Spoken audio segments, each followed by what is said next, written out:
প্রভু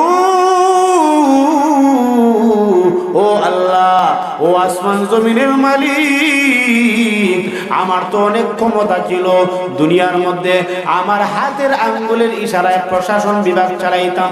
কথা বলেন ঠিক কিনা? ও রব্বুল আলামিন, এই কিয়ামতের ময়দানে কঠিন হাসরের মাঠে ও রব্বুল আলামিন কিছুই তো দেখা যায় কাজে আসতো না।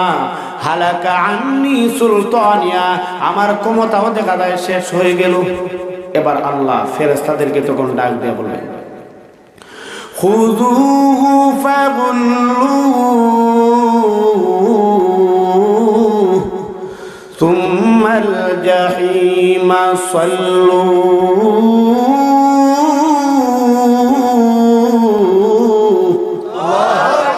সুম্মা ফি সিলসিলাতিন যারউহা سبعون ذراعا فاسلكوه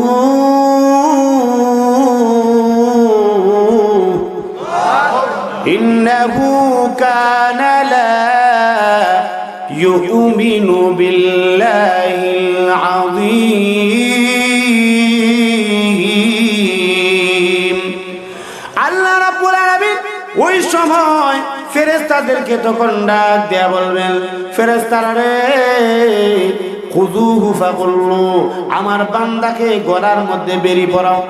রে ফেরেশতারা, আমার বান্দাকে গলার মধ্যে বেরি পরাও।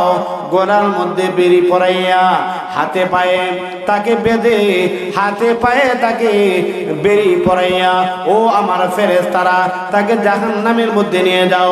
ও আমার ফেরেশতারা তাকে 70 গজ জিঞ্জির দ্বারা বেঁধে, হাত পাও বেঁধে, চুলের মধ্যে ধরে আমার বান্দাকে জাহান্নামের মধ্যে নিক্ষেপ করো। ভাইরা আমার লক্ষ্য করে দেখুন, চুলের মধ্যে ধরে যেই মাত্র জাহান্নামের মধ্যে তাদেরকে টেনে টেনে নিয়ে যাওয়া হবে, ও আমার মুসলমান ভাইয়েরা, ওই সময় ফেরেশতারা তখন ডাক দিয়ে বলবে, হাদিহি জাহান্নামুল্লাতী ইউকাযযিবু বিহাল মুজরিমুন।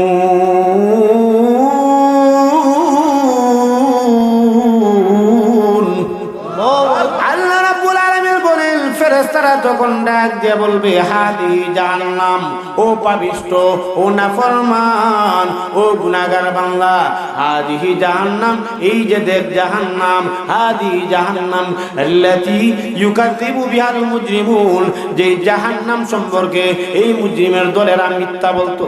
কথা বলেন ঠিক কিনা? আমাদের দেশের মধ্যে এমন লোক রয়েছে যারা নাকি জান্নাত বিশ্বাস করে না, জাহান্নামও বিশ্বাস করে না। আছে কি নাই? আছে।